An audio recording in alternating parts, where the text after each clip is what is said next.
All right, welcome into Floor is Yours. Back again this week is our third episode of the season. I'm joined as always with my co-host Timmy.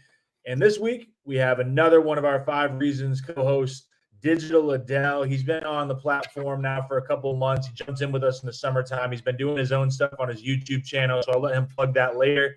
But he was on the post game with me last night after a Heat win, doing a lot of stuff for our network. So we're appreciative to have him.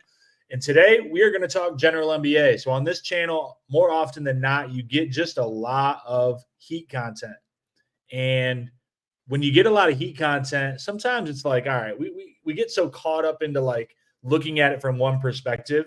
And in this show, we do our very best to not talk about the Heat, which is actually very refreshing sometimes, especially when the Heat are struggling. Like it can get you through some of those terrible post games at times. But one person that does like to talk about the Heat and one person that likes to go to Heat games is Eric Rubenstein. He's one of our sponsors, and I'm going to let Ethan tell you about why you should talk to Eric Rubenstein if you're injured or you need his help. Floor is Yours is sponsored every single week by our friend Eric Rubenstein. You can find him at ericrubenstein.com or Attorney Rubenstein on Instagram, and you can often find him near the floor at Heat games. That's why he sponsors Floor is Yours. You'll find him hanging out with Rick Ross. But what he does in his day job is he represents you if you have a car accident. So reach out to him, magna cum laude, St. Thomas University, South Florida, born and bred from Lauderhill. This is the guy that you want to go to. He will help you get what you deserve if you have a car accident. So check him out, ericrubenstein.com or Attorney Rubenstein,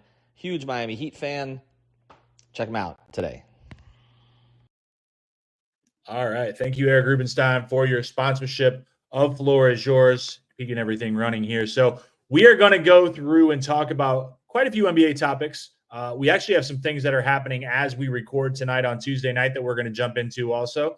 But we're going to start really, it's been a week. What are the biggest surprises? And we're talking teams at this point. And we'll start with Timmy this time. But just looking at the standings, you got the Celtics and the Cavs at 4-0. You got the Thunder that are 3-0. Not really a surprise with the Celtics and the Thunder. Cavs we knew would be good. And then you also have the Magic, Lakers, and Suns at 3-1. So pick a team or cover a couple of teams. Timmy, what has surprised you as we start the season? So I was one of the people who really supported the JJ Redick. I think it's because, he's a sicko. He's a smart guy. More of the Steve Kerr route. I didn't expect them to start 3-1. I expected them to be much improved.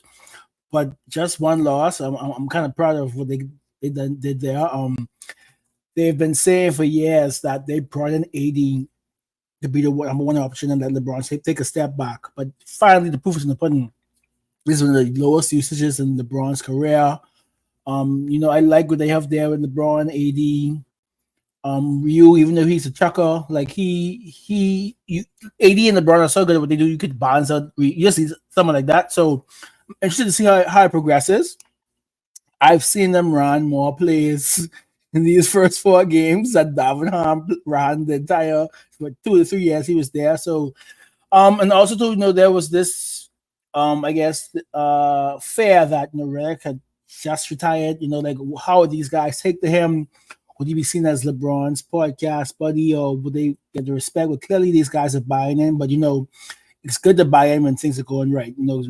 It's interesting to see how they react when they hit a long road trip. They're getting blown out, but they still listen to JJ Redick saying, shoot the effing ball, So that and as you guys, you Floors Yours watchers would know, I pegged the Celtics and the Cavs to be 1-2 in the East, so that's no shock to me. I'm a huge fan of what the Magic are doing. So out of those top teams, I expected most of that. All of those things I basically said was going to happen, but it was the Lakers. I didn't think the Lakers would actually start off hot. I thought it would build up. But it's interesting to see them start off with that cushion. The confidence goes a long way. So now they got these wins, they can play more free, and they can actually listen to Redick more after the 3-1 start. Yeah, I agree with what you said about JJ, and it's 3 or 4 games, right? Like I saw a meme today where he was showing his whiteboard and he had something drawn up, and the Darvin Ham one said like box out or something. Like he had just basically scribbled something. Like it was like, obviously Darvin Ham he's a good coach. He's not a great coach. He got a lot of the blame there. He had some success there, but like the JJ Redick thing, I think it's too early to say JJ's a genius. And I know that's not what Timmy was saying, but like so far, early season, like midterm quiz, like you're just turning in your homework for the first week of school. He's passing right now with flying colors, and I'm really impressed with what they've done so far, especially with what he's done with AD. Dell, what have you seen out of the early season, whether it's still with the Lakers or any of the other teams we mentioned up at the top? You both bring up a great point about the Lakers and JJ Redick. I mean, I think he's actually a terrific basketball mind. Like, I used to listen to his stuff pretty heavily because I was very interested in his philosophy on basketball and just his nuances of, ball movement and from really a shooter's perspective of how he would get everybody involved. And if you look at the Lakers early in the season, it's super early. So let's preface that like you already did. They're in the top 6 in like every category that you would really want as a coach, right? Fewest turnovers. They're in the top 6 of that. 3-point shooting percentage. They're in the top 6 of that. If you take a look at assists, they're in the top 6 of that. So all these statistics where it's about ball movement and team first, sharing the ball, taking care of the ball, all that stuff, they're all at the top of that. And it's reflected in their record. And as you mentioned, getting Anthony Davis involved and maximizing Anthony Davis as well. Because one thing I've been saying for the past few years, as great as LeBron is, that team is only going to go as far as Anthony Davis. Because as you saw, when he's injured and he's not healthy, they really struggle to generate quality offense consistently and defend consistently as well. Let's pivot off of the Lakers. I mean, I feel like I didn't know 5 reasons our show became ESPN, but we're here. Let's talk. Obviously the Celtics and the Thunder, I think, are expected there. Cavs, Magic, Sun. What have you guys seen out of those teams? Have you watched them? What are your impressions and such with that? Let's go back to Timmy this time. All right, Adele, go ahead. Yeah, I wanted to talk about the Oklahoma City Thunder. They seem to me like that team that is going through that period where they're super talented, super deep, and they're learning along the way. They're taking their lumps season after season. And I think this is their season to really break through. I think Shai Gilgeous-Alexander has been terrific to start the season. He's been just absolutely outstanding. And I just think how deep that team is in terms of their positional wingspan and height and flexibility to be able to shoot the ball as well as defend. Chet's playing at an excellent level, rebounding the ball and defending the paint.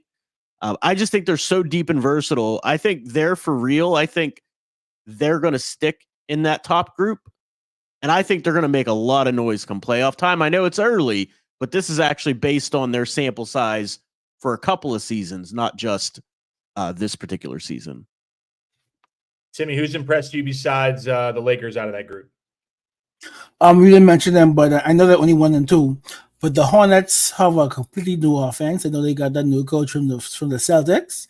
And I was looking up numbers. So you guys, so the Celtics are attempting 53s per game. 5-0.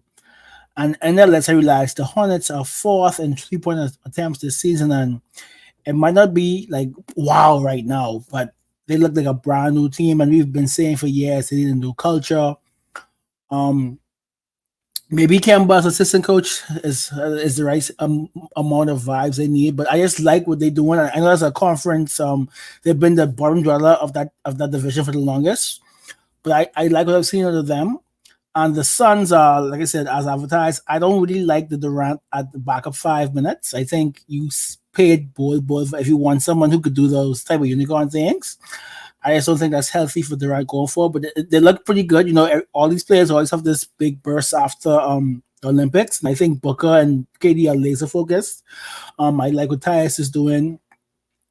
Like we've always said, if Beal is healthy, it's really a different team. That's really a high-powered offense. I don't know if we could win much with Nurkic at your 5, but I do like what they're doing in Phoenix. They're like more under control. Did you say a post-Olympic bump for players? Yes.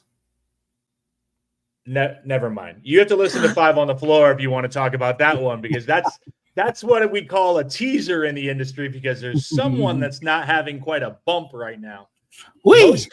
Speaking of most concerned teams. So we got some teams that are struggling that are, not the Pistons that we knew were going to be bad, but we're looking at these teams.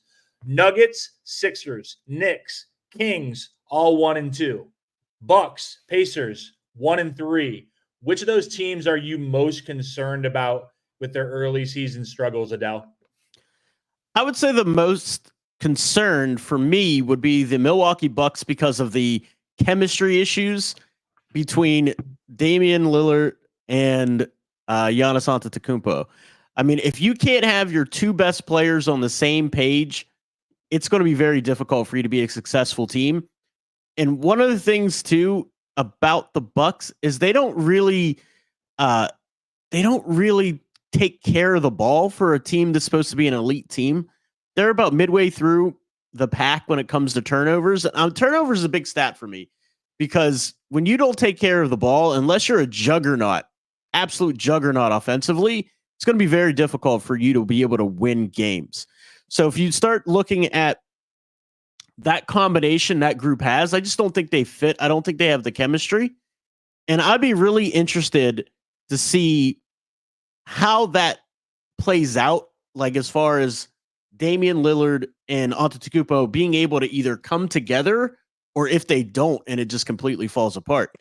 I'm really concerned about the Milwaukee Bucks. Timmy, anything on the Bucks or any of these other teams? Who are you concerned about? When Dame says that, when asked about Giannis, we have to hold each other accountable. That's not something you want to hear from your two best players a week into the season. Like, that's so strange to me. So I agree with everything Adele said. And my next team is the Pacers. Holly looks like near there. I know we had a injury during the Olympics, and I said this earlier in the year. I think he came back too soon from that hamstring after the Siakam trade.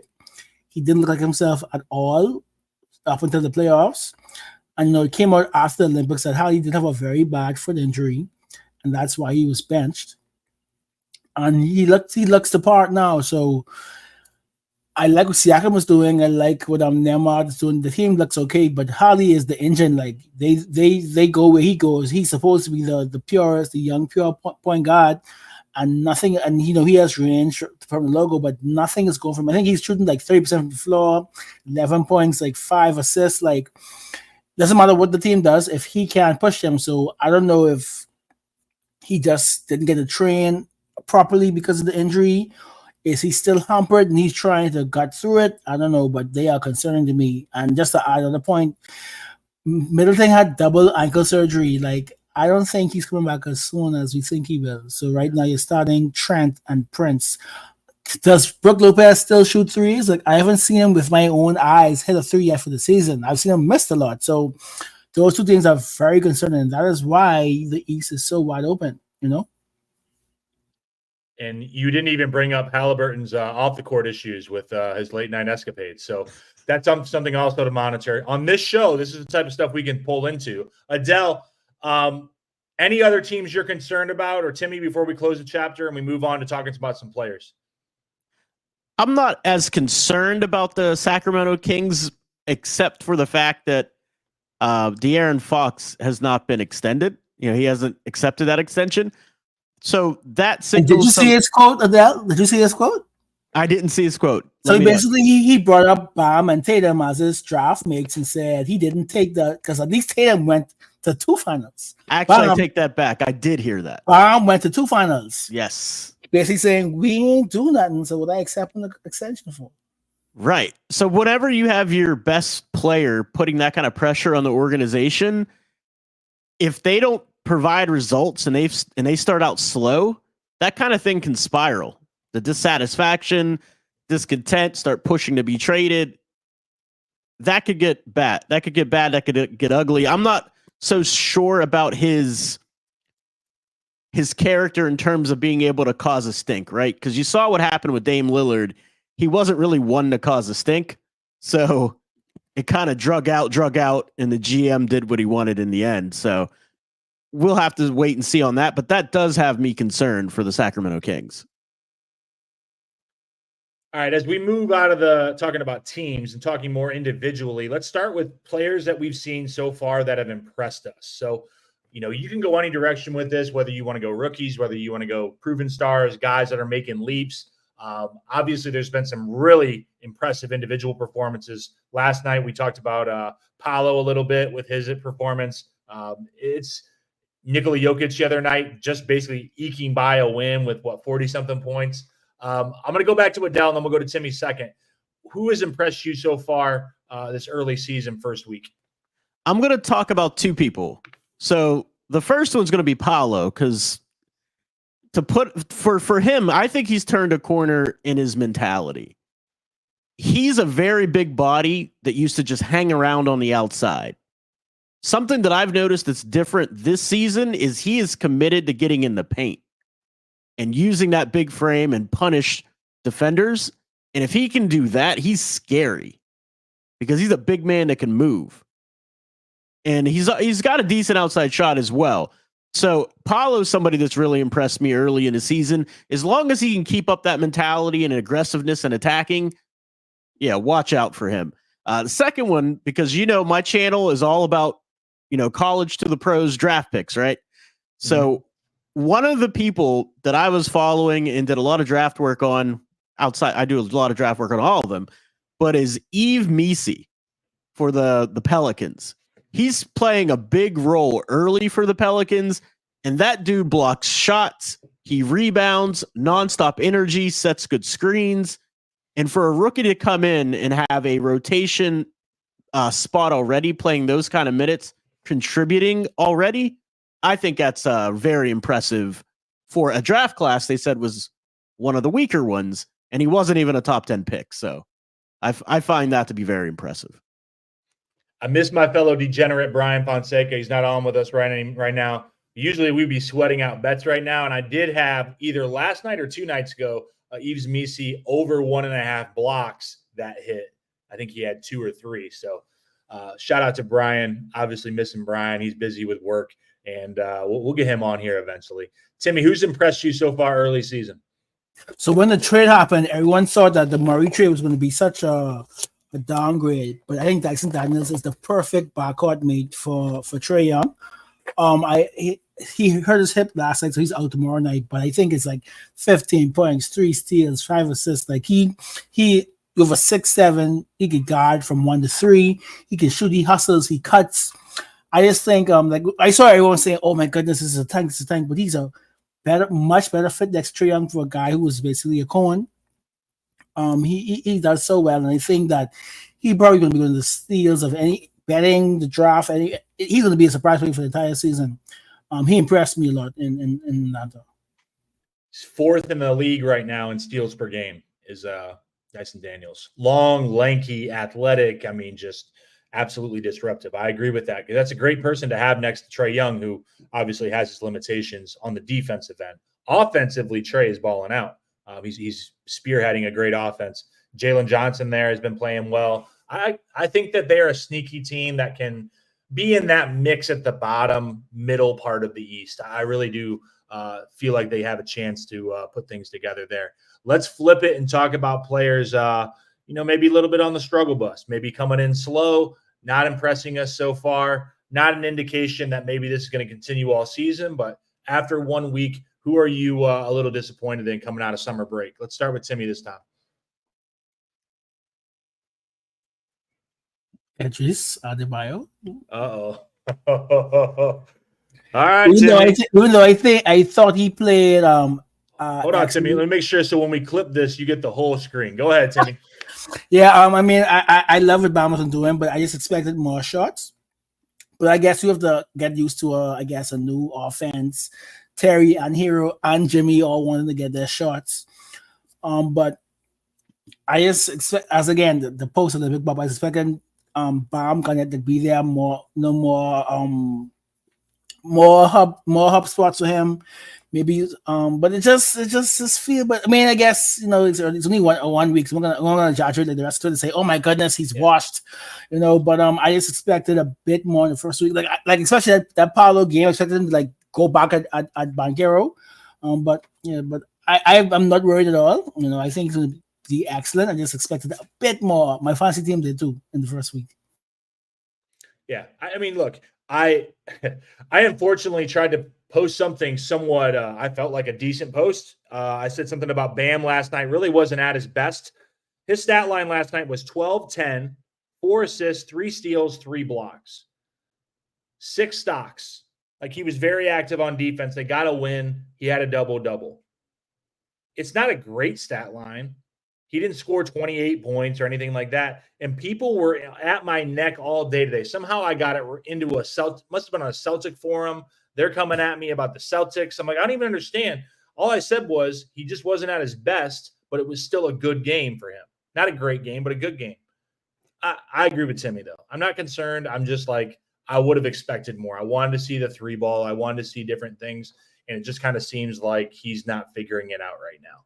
Adele, you can continue to talk about Bam, or you can go into a different direction if you want to talk about anybody else. I'm going to take it in a different direction since the Bam thing is a little bit overplayed in my opinion. And you hit the nail on the head with it. But this is a surprising one because of how much stats he accumulates. But Victor Wembanyama, I don't think has been particularly very good to start the season. I didn't really see that growth from the first year to the second year. Coming off the Olympics, as you say, we said earlier, an Olympic bump. I didn't see any of that. He actually has been very sloppy. He's looked like he doesn't have a sense of urgency to start the season. And Chris Paul's been fantastic. I mean, for how old Chris Paul is, what he's been contributing, he's been fantastic for that team. So I just think Victor Wembanyama hasn't been locked in. I don't anticipate this staying the same because when you scouted him out in Europe and when you saw him in the first season, when things are tight, he usually gets better. So it was very surprising for me to see how much he struggled. Now, saying all that, he's averaging 20 and 12 to start the season, so it's not like he's stinking it up, but he's also a franchise player that's supposed to be a generational player. So I would like to see some more urgency from him, better shot selection, and taking care of the ball. I didn't check exactly what his turnovers per game are, but he's been very, very sloppy with the ball to start the season. Is it you think he's idolizing KD and he should be idolizing Tim Duncan? Like, I see him take some jumpers. Like, you could just walk to the rim. Like, why are you shooting this? I don't mind him stretching the floor, right? Like, I don't mind that, but it's like you said, taking logo threes early in the shot clock. Or my main thing has just been him mishandling the ball. He's got enormous hands, right? Like, he should not have any problem handling the ball. But there's several times I've seen him handle the ball, and it's like he's got gardening gloves on, like that old Jason Williams drill where he used to put the gardening gloves on to, train his handle. And it's just been very disappointing to see him be that lackadaisical for games that count, especially whenever they're talking about we need to win now and be a playoff team now because of 7-footers of his size typically don't last that long. That was, again, a nugget Ethan shared on 5 on the Floor. But yeah, so I've just been very disappointed with that. I don't really think it's him idolizing a certain player because his style has been the same since he came from Europe. I just think he needs to mature and have a sense of urgency. Yeah, Wemby, I know, even going back to last season, again, degenerate stuff. His turnover props, they were automatic bets. He was always going over on his turnovers, and a lot of it, like Adele said, is off the dribble. Like, he is just sloppy with the dribble, careless with the ball. It's not so much making bad passes, but he just doesn't have that handle where he can navigate from the outside yet. I think he can get there, but just the physics of him being that big, the ball has to come up further than most people. So, you talk about a low dribble when you're teaching people how to, handle the ball. He has a disadvantage because of how tall he is when he's dribbling the ball, unless he can get low and kind of compact himself and then spring out when he's ready to be athletic. I just think it's an interesting thing with him. He's going to be very good. It just hasn't been a great first week, as we both mentioned. Moving forward, we're going to talk about something else here. And I kind of jokingly called this, where are we at here? Just kind of like jokingly called this Antoine Walker's NBA. And I have a graphic here. Let me pull this up here. Obviously, producing and trying to host is not the easiest thing. Oh, wait, that's not. That's not Antoine Walker's NBA. That's actually the Dwayne Wade statue. But the quote that I had here, and let me get the thing out of the way here, the banner. But the NBA right now, one of my favorite quotes in NBA history, maybe my favorite quote in NBA history, is Antoine Walker saying why he shot so many threes was, quote, because there are no fours. And we know that that rule has not changed. Unfortunately for the NBA, there still is no fours on the floor. There's 5 on the floor, but there is no fours on the floor. And I want to pull up some data here and talk about this. Going back and cleaning the glass. Okay, I did this earlier. From 2003 to 2016, there were 0 teams in that time period that shot more than 40% of their attempts from the field from behind the arc. It just wasn't part of the game at that point. Who do you guys remember? 2016 is the team that leans into the three-point ball that really starts to revolutionize how basketball is played at the NBA. Well, I know it for a different reason, but it's the James Harden Houston Rockets. Correct. So James Harden, Houston Rockets, we know the analytic movement with Daryl Morey and you know, they do all that thing. 2016, 2017, all the way up to 2019, there's only one team each season, and that's the Rockets. Then it starts to take off a little bit. 1920, which is not that long ago, 2 teams more than 40%. 2020, 2021, 7 teams. 21, 22, 5 teams. 22, 23, 4 teams. 23, 24, last season, only 2 teams had more than a 40% three-point frequency. So 4 out of every 10 shots came from behind the arc. You guys want to try to guess who those 2 teams were? Last season, 2 teams had a higher than 40% three-point frequency, not accuracy, frequency of how they shot. Boston? And? The Warriors? No. The Mavericks. Dallas? The Dallas Mavericks. The 2 teams that went to the finals. Okay. Interesting fact there, right? Now, this is obviously a small sample size. Right now, through a week of the season, there are 11 teams that have a higher than 40% three-point frequency. One of those teams, which was mentioned earlier, the Boston Celtics, currently have shot nearly 51% of their attempts from behind the arc, which is unreal. I saw that 2 nights ago, and my head started to hurt. If you look at their individual numbers of how many three-point shots they're getting up, like Peyton Pritchard is putting up numbers that Reggie Miller would have killed for in his prime. Like it's unreal. Those teams, just for reference, Boston is number 1 at 51%. Then it goes Chicago, Minnesota, Golden State, Brooklyn, Charlotte, the Miami Heat, which is interesting for our local friends, Washington, Orlando, Dallas, and Phoenix. 11 teams over 40%. So what I'm asking is this. Not do you believe in all those teams? Like some of these teams, it's a small sample size. What are your thoughts as a viewer? And we all love basketball. How do you feel about teams leaning so far into the three-point shot and really almost eliminating the twos? Only it's basically rim and threes. That's it. Rim and threes. What are your thoughts on kind of this evolution of basketball? I'm going to let Adele go first. So as a basketball aficionado that actually love to shoot threes, I kind of like it, right? But at the same time, I kind of don't love it because whenever you make it just threes as a viewer, it becomes a very boring experience.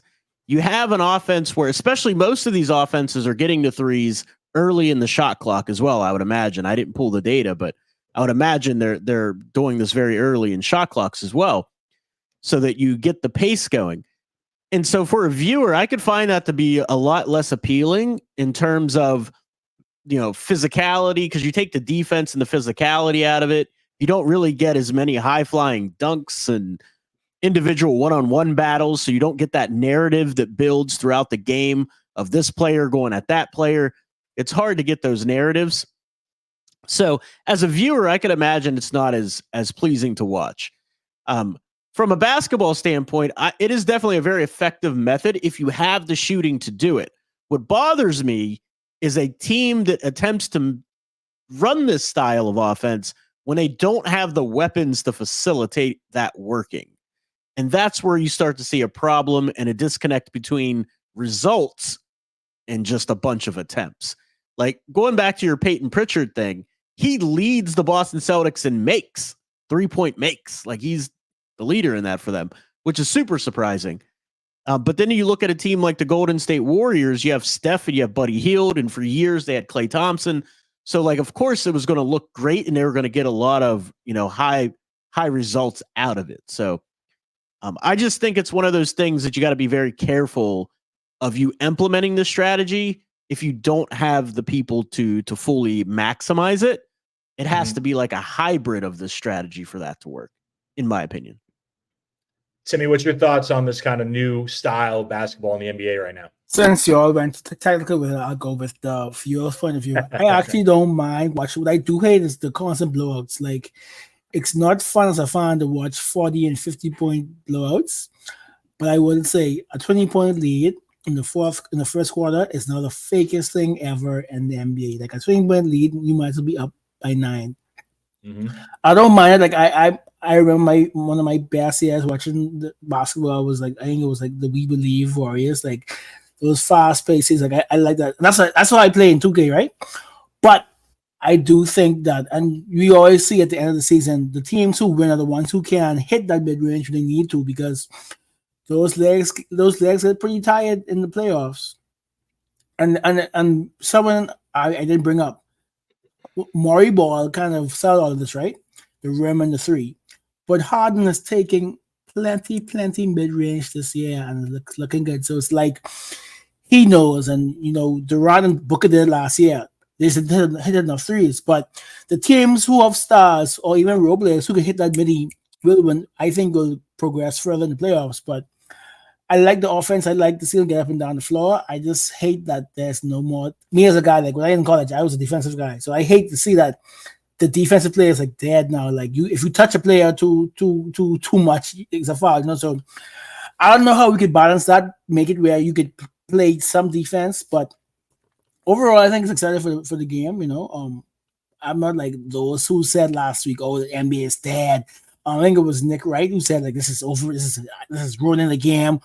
Oh, are we going too far? Like, I don't think it's that. Like, calm down. But I do think defense needs to make its way back, and not just steals and blocks. Like actual square up, move your feet, stop in defense. Yeah, and obviously the threat of the depth that they can shoot from now really stretches out the defense, and it makes it harder to stay in front and to defend, like Timmy is saying. So, it's kind of the counter by the offense to stretch out the defense, in addition to the rule changes that make it so hard. Now, what will they do? Will they change the rules, or will the defense find a way, a new scheme, something that can combat? I don't know. It's going to be interesting to see how it plays out. But I do still think the game is in a good spot. Like, I don't necessarily love, because as someone that works in lower levels of basketball, it bleeds down, and you have kids that they don't shoot like Steph Curry and they don't shoot like Trae Young, and they feel like they should shoot like these guys, and they just can't, and it ruins that part of the game. But that's also part of the challenge of, like, you got to coach these kids. You're not those types of players, and we got to play a little bit differently than what you watch on TV at night. As we close things up tonight, we do want to thank Eric Rubenstein one more time. Thank you for your sponsorship. We also want to talk about Prize Picks. They're one of our big sponsors here on 5 Reasons Sports. Use the code 5, get yourself $50 when you place a $5 lineup on Prize Picks. We have NFL. MLB is going on, maybe is over tonight. You got NHL, you got college football. Everything's in action. So make sure you check that out. But we always close out with trivia. And for Timmy, I've changed it up a little bit for this week. So I'm keeping you on your toes. So I know Timmy probably spent most of his week scouring through 2010 starting lineup. So he was ready for this. But I'm going to give you guys a couple opportunities to guess here. Top 5 scorers in the league right now, points per game. Can you name the top 5 scorers in the league? Just one at a time. We'll alternate back and forth, and we'll let Timmy go first. I'll let you know if you're right or wrong, and we can see if we can get these right. Top 5 scorers, points per game. James Harden. James Harden is not in the top 5. Let me zoom out and see if you were close. James Harden. Top 10 at least. James Wow. Harden is 19th right now, 25 points per game. Obviously, this changes a lot day to day because of the small sample. Adele. Anthony Davis. Anthony Davis is the number one scorer in the NBA right now, 32.8 points per game. Timmy.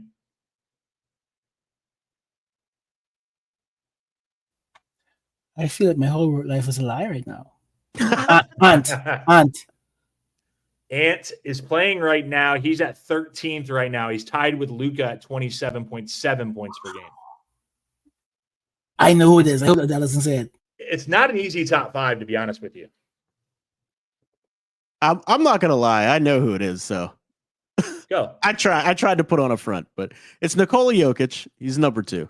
Okay. Back to Timmy. That was my answer. No. Yeah, I know. I clearly didn't come prepared. I'm very upset. One of these guys the Heat have played. All 3 of these guys are technically point guards. Cade's 15th. What? The next 3, LaMelo Ball, 31.7, Tyrese Maxey, 31.3, and Cam Thomas 30.7, getting buckets. Cam Joe Johnson Thomas. He is going to put up crazy numbers. Let me ask one more, and then we're going to be done. There is a player in the NBA right now that is leading the league in 3 points made, and he's also tied for the lead in steals per game. Who is that player? Peyton Pritchard. Not Peyton Pritchard, although that was a great guess. Adele? Tyrese Maxey? Not Tyrese Maxey. Not a guy that you would expect to have 3. I saw this graphic. It's Peyton and someone else who combined. I can't remember. It was I'll give you a hint. He plays. It's not Jordan Poole, right? Wizards. Jordan Poole. No way. Beating the Allegations. Yeah, it was a graphic with Poole and Pritchard. Yeah, it was crazy. How does he have 3 steals per game? That's crazy. He started point guard, so I guess he's longer than them. So that's crazy to me. That's an excellent stat of the night, Sean. That's what I'm going to close on there. Thank you guys for coming in, Timmy, Adele. Make sure you follow their work. Adele, what's your YouTube channel so we can plug that really quick? It's Hoops Profile, HOOPS Profile, PROFILE. And obviously, both these guys are doing lots of stuff on 5 Reasons Sports. I'm sure there'll be a 5 on the floor that comes out today. Obviously, tomorrow the Knicks come to town. To be determined whether Jalen Brunson, Josh Hart are going to be out there. Sounds like Kevin Love is out again. I don't know what's going on with him. Hopefully, Bam shows up. But we'll have you covered with all the content on 5 Reasons Sports. Thank you guys for coming, and we'll see you next week.